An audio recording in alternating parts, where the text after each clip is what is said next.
Lego sur Move avec Elena. Neige est mon invitée dans Lego sur aujourd'hui. Neige est chanteuse, sa voix est d'or. Elle chante tout ce qu'une femme a sur le cœur. Elle illumine les pièces avec son sourire et son aura naturelle. J'ai cherché la signification de son prénom, Najwa, oui. Et c'est secret, confidence, si je dis pas de bêtises. Et finalement, je pense que ces deux mots la définissent parfaitement. Neige, bienvenue à nouveau dans Lego sur. Merci beaucoup. Comment vas-tu aujourd'hui ? Super. Alors, t'es mon invitée, je suis super contente parce que c'est vrai qu'on s'est déjà vu sur Move, mais à chaque fois c'était pour du live, on n'avait pas trop le temps de parler. Donc là, on va vraiment découvrir ton parcours en termes d'artiste, en termes d'inspiration aussi. C'est vraiment le programme. Donc si je rembobine un peu la cassette de ta vie, on commence à Toulouse. C'est ça. La petite Najwa, comment tu qualifierais ton enfance ? J'étais une enfant un peu pourri gâtée. J'ai eu beaucoup d'amour de la part de ma famille. J'ai été très couvée, encore aujourd'hui. Il faut savoir que je suis la dernière d'une famille de 5 filles. J'ai perdu mon père à l'âge de 8 ans. Et je pense que pour éviter de ressentir ce manque du papa, tout le monde m'a donné beaucoup d'amour. À quel moment, justement, arrive la musique dans ta vie ? Et comment elle arrive ? Elle est arrivée par hasard. Hein. Franchement, elle est arrivée par hasard. J'avais 11 ans, je chantais dans mon hall parce que ça résonnait. Ah. Et j'ai mon voisin qui m'est tombé dessus, quoi. Et qui m'a dit, mais tu chantes bien, toi. Et qui m'a proposé d'intégrer son association. D'accord. Et grâce à cette association, j'ai pu accéder à des studios d'enregistrement, j'ai pu faire des festivals à Toulouse. J'ai pu faire plein de scènes, enregistrer mes premiers titres, écrire mes premières chansons. Et voilà, et puis ça allait plus ou moins très vite. 18 ans, je quitte Toulouse pour aller à l'aventure à Paris. Je fais quelques connaissances, des artistes, des personnes de la musique. Pas toujours des bonnes personnes, quelques charlatans aussi. Il faut toujours, de toute façon, dans n'importe quel univers, dès que ça touche un peu à la célébrité, tu peux te faire avoir. Et puis on rentre pas toujours par la grande porte, hein, parfois c'est plus compliqué que d'autres. Et voilà, j'ai fait avec. Et puis jusqu'à ce que je rencontre mon producteur et que je signe mon premier contrat en label. Et ce voisin-là, est-ce que tu as encore des contacts avec lui ou pas du tout ? On se croise. Dans le sud, c'est toujours le voisin de ma mère. Donc on se croise de temps en temps. D'ailleurs, je le remercie pour tout ce qu'il a pu faire pour moi, tout ce qu'il m'a apporté. Et voilà, c'est lui qui m'a plus ou moins mis le pied à l'étrier. Et je le remercierai jamais assez. C'est fou ce destin. Normalement, les voisins sortent pour te dire de te taire. Et lui, non. Il est sorti pour te dire je te ramène dans le studio. Il a bien aimé, apparemment. Écoute. Il y a un truc à faire. Alors, j'ai lu aussi qu'à 16 ans, je crois que c'est Yannick Noah. Ouais. Non, qui t'invite au Zénith de Toulouse. Alors pardon, mais pourquoi et comment ? Je t'explique. Moi, on m'a invité pour chanter un titre pour une association qui est spécialisée dans le tennis. D'accord ? Ok. Et le jour de cet événement, il y a Yannick Noah qui était présent et qui jouait au tennis avec les élèves de l'association justement. Et juste à côté, moi, j'étais en train de chanter son titre. Donc, je suis métisse. Je chantais ça et à la fin du titre, il vient me voir et il me dit j'aimerais bien t'inviter à mon Zénith. Quand je serai à Toulouse, j'aimerais bien que tu interprètes ce titre avec moi. Donc moi, sur le coup, je dis ok, c'est cool et tout, mais j'y crois pas trop, tu vois. T'as 15 ans. Ouais, surtout tu te dis vas-y, il va zapper en vrai. Surtout quand tu vas revenir à Toulouse. C'est dans 3 mois, 4 mois, je me suis dit il a dit ça peut-être pour faire genre devant tout le monde et tout, mais pas du tout. Le gars, il a recontacté l'association, on m'a rappelé et on m'a dit Neige, prépare-toi parce que là, telle date, tu montes faire les Zénith avec Yannick Noah. Donc là, je me suis mise à pleurer, je me suis dit c'est incroyable. Non mais c'est complètement fou. Moi, je dois avouer que t'arrives vraiment dans mes radars, tu sors vraiment de l'anonymat pour moi quand tu reprends Aime-moi demain des Shinsekai. On écoute un petit extrait. Pour toi, je suis allée au bout du monde pour que le feu reprenne. Chaque minute de ma vie, chaque seconde. Ouais, je t'aime. Et si parfois tu me trouves un peu frêle, un peu bohème, c'est juste que je suis encore pleine de rêves. Là, on est en 2016, si je dis pas de bêtises. Comment tu vis cette période-là, toi, de la musique ? Je la vis... comment je vis cette période ? C'était très dur. Ok. C'était très dur parce que, tu sais, c'est cool parce que je viens de signer avec Miel Noir. J'ai un producteur qui est génial, qui croit grave en moi. Donc, je sors mes premiers remixes qui fonctionnent trop bien. Et puis, quand j'envoie mes morceaux à moi, ça fonctionne peut-être un peu moins bien ou alors ça prend trop de temps. Ok. Et il y a des moments où je me dis, putain... C'est pas fait pour moi. C'est pas fait pour moi, ouais. Oh, non. Donc, j'y crois, mais j'y crois à moitié à cette période. Je fais ça que parce que je kiffe. Après, moi, je suis une fille, je suis passionnée de musique. J'aime la musique, j'aime aller en studio, j'aime chanter, j'aime ça. Mais genre, sur le coup, je me dis pas, je vais faire peut-être une carrière. Okay, je me prends pas tout de suite au sérieux là, à ce moment-là. Justement, les artistes, enfin là, par exemple, c'était pour les Shinsekai, quand tu fais le remix, est-ce que eux ils te donnent des conseils de carrière où ils te disent ouais, toi ça va fonctionner ou des trucs comme ça? Alors pas du tout, jure, pas du tout. Ils ont apprécié le remix et puis on s'est vu vite fait, tu vois, lors du tournage en coup de vent et après ça y est, chacun a pris sa route. Ouais. Voilà. Et je me souviens, dans ce clip-là, t'as ton chapeau. On voit jamais ton regard. Ouais. Et c'est un truc que tu faisais beaucoup au début. Enfin, tu étais toujours derrière ton chapeau. Est-ce que c'était calculé? Est-ce que c'était vraiment pour garder un petit peu ton jardin secret? C'était quoi C'était pour mettre une barrière entre ma vie privée et la vie publique. Moi, j'aime pas l'exposition, j'en ai peur. Et puis à cet âge-là, je m'aimais pas vraiment. Okay. Je pense que j'avais du mal encore... avec mon physique. Et puis, comme tu peux le voir là, j'étais quand même assez bouboule. Sur ce clip, j'étais une petite boulette. Et j'avais un peu de mal, moi. Je crois que je ne m'aimais pas vraiment à cette période. Okay. Je ne m'aimais pas trop. Qu'est-ce qui a fait que tu as réussi à gagner confiance? Le public m'a aidée. Donc mes poupillas m'ont beaucoup aidée. Et je pense que aussi le fait de grandir et d'avoir un parcours comme le mien, je pense que tu te manges tellement de gifles en fait que tu sais, tu t'endurcis. Il y a un moment où tu prends un peu confiance en toi. Et là, tu te dis, en vrai, je suis comme je suis et ça y est, tu sais, ça passe pas. On peut pas plaire à tout le monde, heureusement d'ailleurs, tu vois. Donc voilà. Et si toi, tu le fais pas toi-même, après, il y a personne qui va suivre derrière. C'est ça.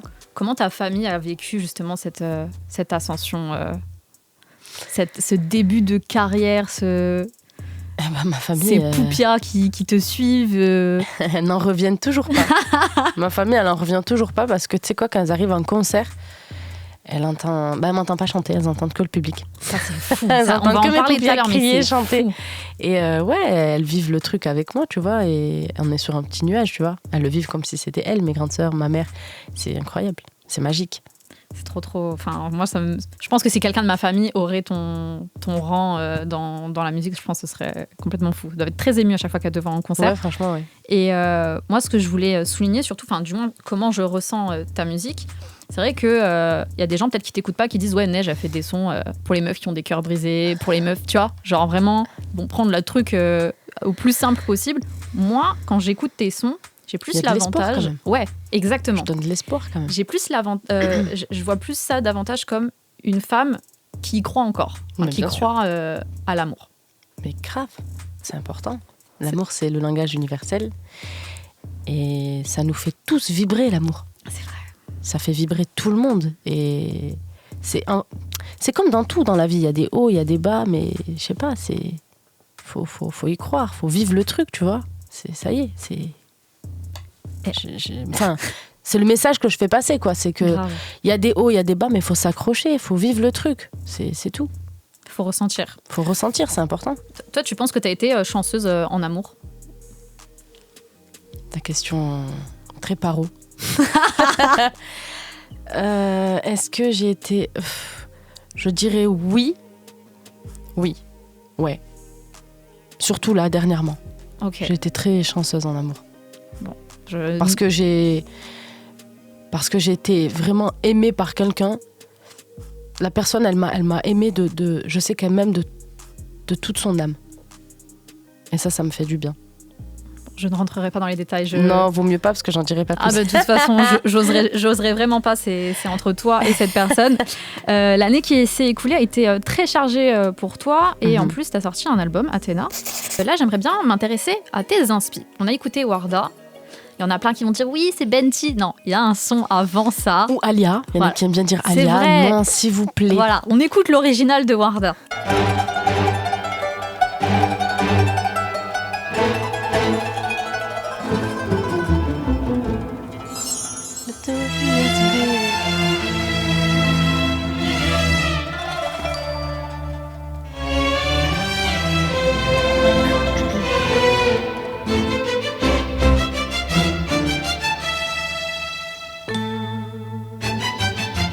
Alors effectivement, c'est cette partie-là qu'on entend au début de ton titre Warda.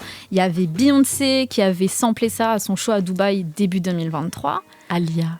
Il y a Alia, exactement. Je crois qu'il y a Britney Spears aussi. Et le public français, évidemment, connaît la version Benty, donc Cheb Khaled avec Melissa M. On a toutes samplé, quoi. Voilà, c'est ça.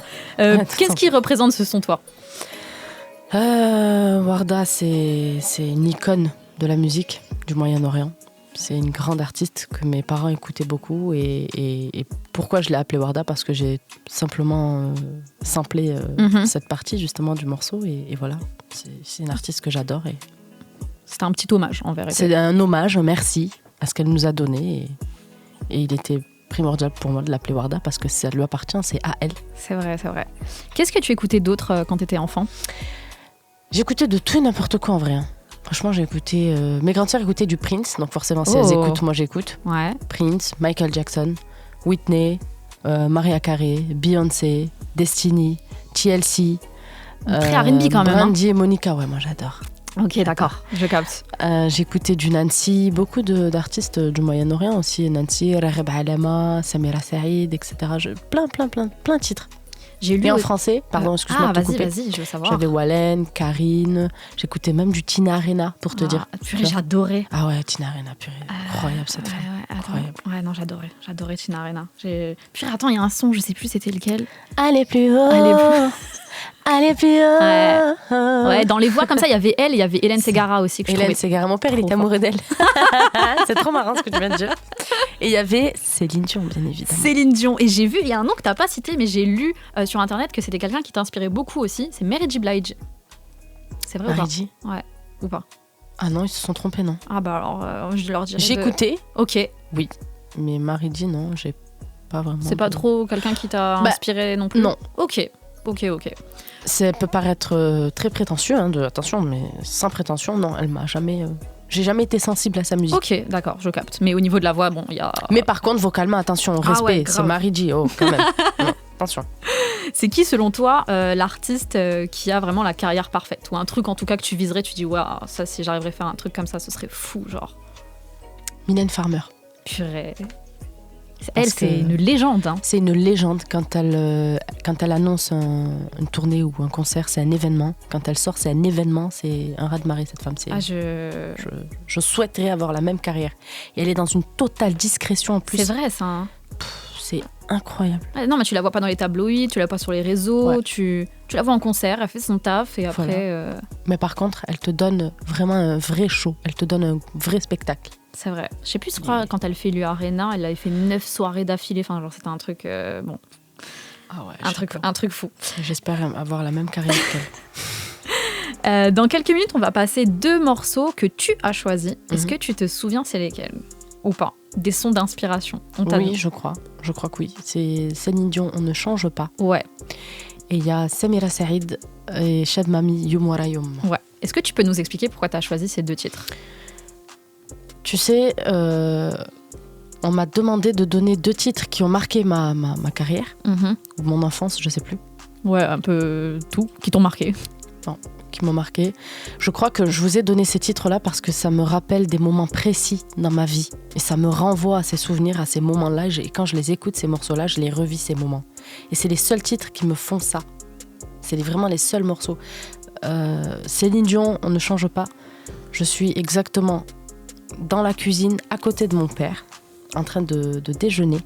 Et il y a ce morceau qui tourne à la radio. Et je vois ma mère en train de faire des allers-retours, tu sais.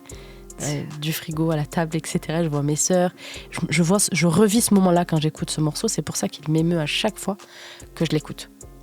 C'est fou. Et Yom Wala Yom, je me vois en train de traverser l'Espagne pour aller au Maroc. Tout simplement. Je suis en famille.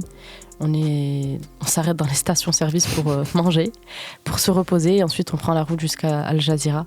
Et on prend le bateau et on arrive à Tanger, etc. Et je revis ces moments-là quand j'écoute ces morceaux. C'est vraiment des souvenirs de famille, en fait. Ouais, ils me pincent réellement le cœur quand je les écoute, ces titres. C'est dingue. Alors déjà, il faut savoir, Neige, c'est une femme à voir en live, je pense. Voilà, à chaque fois que je vois des vidéos de toi en concert, c'est une sorte, comment je peux dire, de communion, un peu, en vrai. Avec tes fans, ça pleure, ça vit, en fait, tout simplement, tu vois. On a une alchimie, une connexion, elle est dingue. Même moi, ça me surprend toujours. Comment toi, tu vis ces moments-là sur scène ? Mais c'est magique. Franchement, j'ai même pas les mots pour t'expliquer. Il y a une ferveur, une connexion, une alchimie avec mes paupières. Elles me donnent trop d'amour, je leur donne trop d'amour. Et tu sais, on se comprend en fait. Et c'est ça qui est beau. Grâce à Paro, t'avais quand même réussi à gagner ce public international. Ouais. Ça, c'est complètement fou. T'as fait des concerts à l'international. Ouais. C'était quoi? C'était Canada, je crois, t'as fait, non? J'ai fait Canada. Après, j'ai été invitée. Bon, c'était pas pour un concert, mais j'ai été invitée en Allemagne. Ok. À Berlin. Oula, c'est fou, ça. Et tu sais quoi? Ils chantaient le morceau à ma place. Mais c'est ce que j'allais dire. C'est une dinguerie. Franchement, Parce que j'en reviens toujours pas. du coup, c'est ce qui veut dire que même ce public qui n'est pas francophone connaît tes sons par cœur. Ouais. Je peux pas te l'expliquer. Donc merci les groupes de K-pop sur TikTok. Ils ont fait une choré, ça a fait le tour du monde. Ok, c'est vraiment ça que le point de départ, tu penses? Ils ont lancé une trend. C'est inexplicable. Ça a fait le tour du monde. Le son, il tourne au Venezuela, aux États-Unis, en Russie. C'est n'importe quoi. Et il a cartonné 1 an après sa sortie. En plus. Ça, c'est vrai, ça. C'est fou. Est-ce que toi, t'as la vue sur les pays dans lesquels t'es écouté? Pas vraiment. Ok. Pas vraiment. Tu sais, moi, je suis pas trop. Tu sais, tu regardes pas les chiffres, les trucs comme ça. Les chiffres, les stats et tout. Moi, je suis pas dans ça. J'y comprends rien, même si tu veux savoir. Bah, tant mieux. Genre, ça veut dire que tu fais la musique à l'instinct et c'est. Ah ouais, bah voilà. Je sais même pas ce que je vois en termes de stream. Pour te dire, je ne sais pas. Okay. C'est mon producteur qui est au courant. Voilà, mon équipe. J'ai regardé, ça se passe très bien pour toi, vrai. Neige. Et bien pourvu que ça dure. Ça se passe merveilleusement bien, franchement, là-dessus, faut vraiment pas s'inquiéter. Est-ce que tu as une ville de cœur, j'imagine peut-être Toulouse, où vraiment quand tu performes là-bas, il y a un truc qui se passe? J'en ai pas mal. Oh, ok, vas-y. Bon, Toulouse, c'est ma ville de cœur, voilà, ma ville natale. Je suis née là-bas, ça c'est indéniable. Je l'aimerais toute ma vie, Toulouse, c'est ma ville. Mais il se passe vraiment un truc lorsque je vais à Lyon. Ok. À Marseille. Quand je vais à Bruxelles aussi. Incroyable. Il y a une magie, je peux pas te l'expliquer. J'ai trop d'amour. Dans ces villes-là, j'ai beaucoup d'amour. Eh bien, j'espère que ça va continuer. Et j'espère aussi. Dans les autres villes, nous, là, on t'a pour nous tout seul aujourd'hui. Voilà, soyez pas jaloux, les gars. Que moi, avec Neige dans ce studio. Merci beaucoup Neige pour cette heure ensemble. J'espère qu'on a permis aux gens qui nous écoutent de te découvrir peut-être, d'en apprendre un peu plus sur toi et surtout de savoir un peu tes inspi, les artistes que tu aimes. J'ai adoré ce moment. Dis-moi, qu'est-ce qui arrive là en 2024? C'est quoi tes premiers plans? Quelque chose de prévu? Eh bien écoute, déjà je suis en pleine tournée. Okay. Voilà, et puis ce serait cool de prendre du repos après une aussi grosse tournée et je verrai par la suite. Pour l'instant, j'ai pas encore d'idée. Un repos mérité, hein, vraiment, parce que... Oui, je crois. Le soupir. Ouais. En attendant, le portrait ainsi que les titres que Neige a fait en live sont disponibles en exclu et en podcast aussi sur Radio France. On se retrouvera très bientôt pour un prochain épisode d'Ego Sur. Merci beaucoup Neige. Merci à toi.